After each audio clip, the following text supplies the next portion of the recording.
Buenas tardes, compañeros. Nosotros les vamos a hablar de la aplicación de PCR en tiempo real para la identificación del virus como el SARS-CoV-2. Como introducción tenemos, el COVID-19 es una enfermedad infecciosa provocado por el SARS-CoV-2, descubierto recientemente a partir de un brote que se originó en Wuhan, provincia de Hubei, en China, en diciembre del año pasado. A partir de esta fecha comenzó a diseminarse por todo el mundo, provocando que los países entraran en cuarentena. Dentro de las características del virus tenemos que el SARS-CoV-2 es un virus de la familia Orthocoronaviridae y del orden nidovirales. Se caracteriza por tener una cubierta lipídica en la que sobresalen las proteínas que le dan la apariencia de tener una corona.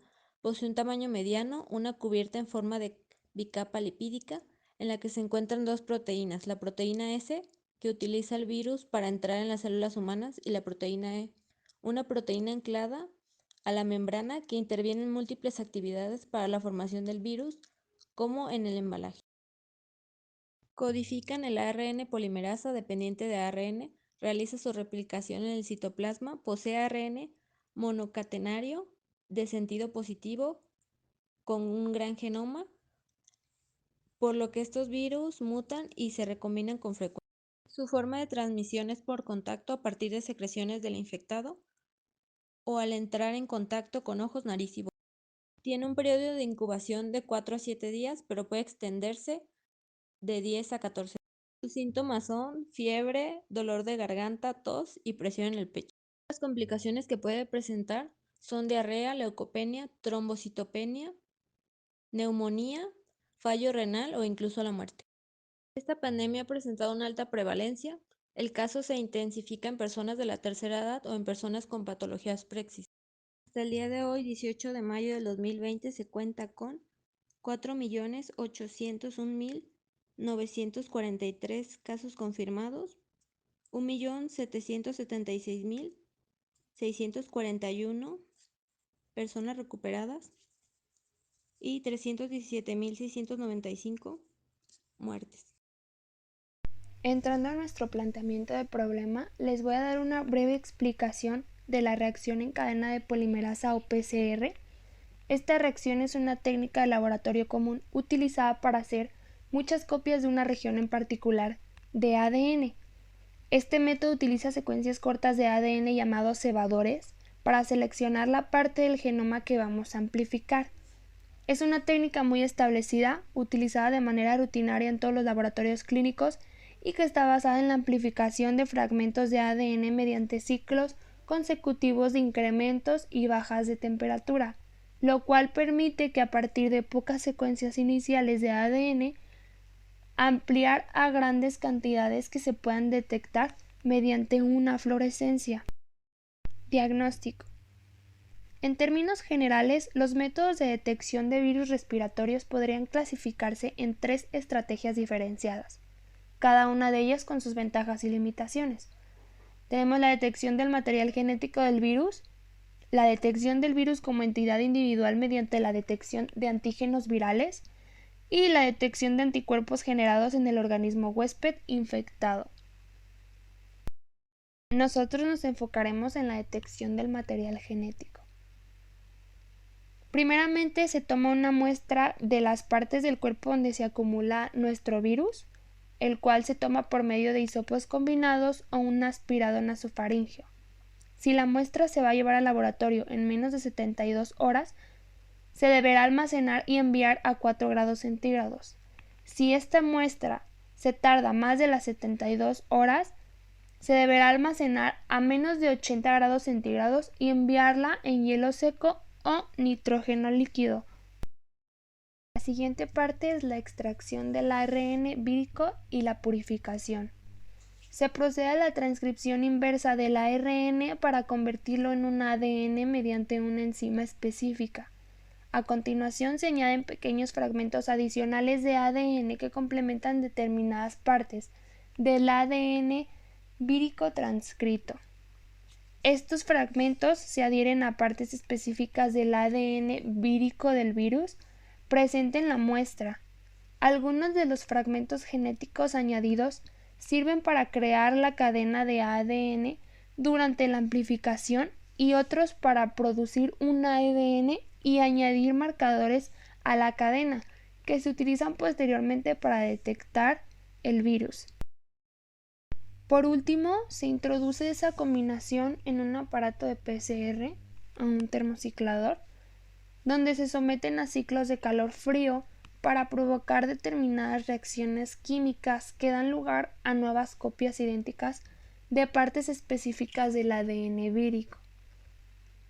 Esos ciclos se repiten una y otra vez para seguir copiando las partes específicas del ADN, y en cada una de ellas se seguirán duplicando las cantidades. A medida que se producen nuevas copias de las partes de ADN vírico, los marcadores se acoplan a la cadena de ADN y emiten una fluorescencia, la cual la computadora del aparato medirá y presentará en tiempo real en la pantalla.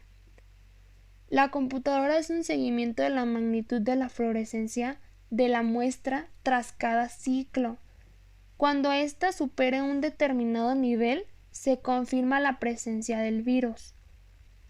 Los científicos supervisan también el número de ciclos que se tarden en alcanzar este nivel para así determinar la gravedad de la infección. Mientras menor sea el número de ciclos, la gravedad será mayor. Para el diagnóstico de esta enfermedad se basa en la detección de ácidos nucleicos mediante la técnica PCR en tiempo real o RT-PCR, considerándose una prueba de oro o Golden Standard. La implementación de esta metodología en nuestro país presenta algunas limitaciones. Para la determinación de COVID, la muestra se toma por medio de un método invasivo y luego se somete a la muestra a extracción y purificación. Luego de ahí se hace la reacción de cadena de la polimerasa en tiempo real. Si no amplifica la muestra, el resultado es negativo, pero si amplifican los genes E, M y R de RP, la muestra es positivo. En la tabla de abajo se muestran los resultados de las pruebas de PCR de acuerdo a si es positivo o negativo. Y aquí se presentan las dificultades del PCR. La primera es que tarda entre 4 y 5 días del proceso. La 2, el equipo certificado y personal capacitado. Como número 3 tenemos escasez de reactivos e insumos para la prueba, ya debido a que deben de ser importados de otro país. Como número 4, dadas las características de esta prueba, su implementación es viable solo en laboratorios de referencia en las ciudades donde la infraestructura y equipamientos están disponibles. En consecuencia, como número 5, el diagnóstico en ciudades intermedias o municipios alejados se convierte en un gran reto, dado que las muestras deben de ser remitidas siguiendo algunas condiciones especiales para el transporte que eviten la degradación del RNA, el cual es muy lábil a los cambios de temperatura. Como en consecuencia los resultados dependen del tipo de muestra utilizada, siendo más sensible para muestras obtenidas por procedimientos invasivos como el aspirado traqueal y el lavado y el cepillado bronquial, seguido por muestras obtenidas por métodos no invasivos como los hisopados orofaringeos y nasofaringeos, que esto permite que la prueba tenga un aumento de que no sea tan sensible. ¿Qué es el PCR en tiempo real? La reacción de cadena de polimerasa en tiempo real, también conocida por sus siglas RT-PCR, Real-Time PCR, muestra la capacidad de monitorear el proceso de reacción de PCR a medida que ésta ocurre. Esta técnica combina los pasos de amplificación de ADN y la detección en un único paso de ensayo, y evita tener que preparar geles de electroforesis para detectar los productos amplificados. Su simplicidad, especificidad y sensibilidad, junto con su potencial como técnica en amplificaciones futuras y la evolución hacia nuevos conocimientos en la química, además de la confiabilidad en la instrumentación y protocolos mejorados han hecho del RT-PCR una tecnología altamente competitiva para la detección de ADN y ARN. El fundamento de esta técnica es la utilización de fluoróforos generales de unión no específica a ADN como el bromuro de etilo o el CYBR Green 1, sondas de hidrólisis, sondas 5' nucleasa, sondas de hibridación, moléculas Bacon o sondas de secuencias específicas. ¿Cómo se lleva a cabo una PCR en tiempo real? Esta se lleva a cabo como una PCR común, donde una molécula de DNA se duplica por cada ciclo de reacción, por lo que una serie de amplicones se irán generando relacionados con la fórmula 2 a la n. Por medio de un termociclador especial donde se pueda detectar fluorescencia en este caso, debido a que una molécula de DNA cuenta con una molécula fluorescente, conforme pase la reacción se registrará una señal de más moléculas de DNA fluorescentes. ¿Qué compuestos fluorescentes se utilizan en la PCR en tiempo real? Bueno, pues tenemos al CYBR Green 1, que es un compuesto orgánico cuyo grupo pertenece a las cianinas asimétricas y que se utiliza en la biología molecular. El CYBR Green 1 no es un agente intercalante, ya que no se inserta en el espacio entre las dos partes de las bases, sino que ésta se asocia a la molécula de DNA interactuando con la hendidura menor del DNA. Esta molécula se introduce en la estructura secundaria de la doble hélice del ADN y se acopla energéticamente a los ácidos nucleicos de este, de manera que se incrementa notablemente su tasa de emisión fluorescente. Este fenómeno se conoce como transferencia de energía mediante resonancia de fluorescencia, por sus siglas en inglés, FRET. El complejo resultante presenta un pico de absorción a 498 nanómetros y de emisión de 522 nanómetros. Entonces podemos visualizarlo de la siguiente manera, en donde cada reacción que se lleva a cabo dentro del termociclador va a ocurrir una elongación de cada molécula de DNA, donde también se va a acoplar una molécula de CYBR Green 1. Entonces, conforme pasan las reacciones, las únicas moléculas que serán registradas dentro del termociclador serán las que tengan fluorescencia. Hablando de las ondas de hibridación específicas, tenemos que son sondas marcadas con dos tipos de fluoróforos, un donador y un aceptor. El proceso también se basa en la transferencia de energía fluorescente mediante resonancias, FRET, entre las dos moléculas.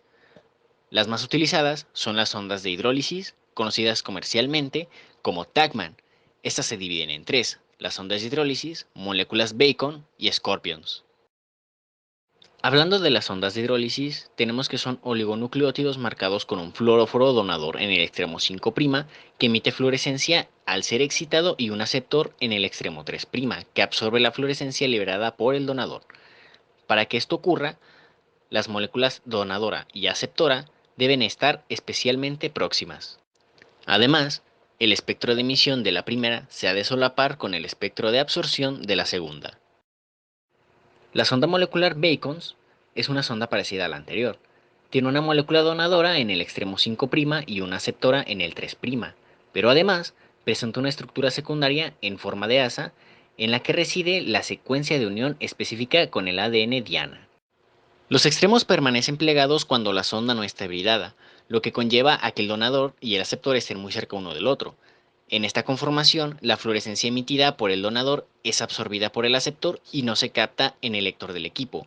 Sin embargo, al hibridar con el ADN blanco, la sonda se abre, alejándose el donador del aceptor, pudiéndose detectar la fluorescencia emitida por el primero. Las sondas Scorpions son moléculas bifuncionales que contienen un primer covalente unido a una sonda. Las moléculas también contienen fluoróforos que pueden interactuar con un represor para reducir la fluorescencia. Cuando las moléculas se usan en una reacción de PCR, el fluoróforo y el receptor se separan generando un incremento en la luz emitida. Por último, la conclusión. El agente causante de esta neumonía fue identificado como un nuevo virus de la familia Coronaviridae, que posteriormente se ha denominado de acuerdo al cuadro clínico asociado como COVID-19. El diagnóstico se realiza por medio de la toma correcta de muestra y un buen análisis de laboratorio. Las moléculas en un hisopo son analizadas en su código genético utilizando productos químicos, robots para la manipulación y una máquina de PCR. La técnica es fácilmente adaptable a tantas secuencias Diana como sean necesarias. Una vez se conoce la secuencia genómica a detectar. Sin embargo, el tiempo de resultado es relativamente largo, requiere de 2 a 5 días para la obtención de la muestra de los resultados, y por lo tanto esto se convierte en un factor limitante cuando hay que procesar y analizar un número grande de muestras, como está sucediendo en la situación actual.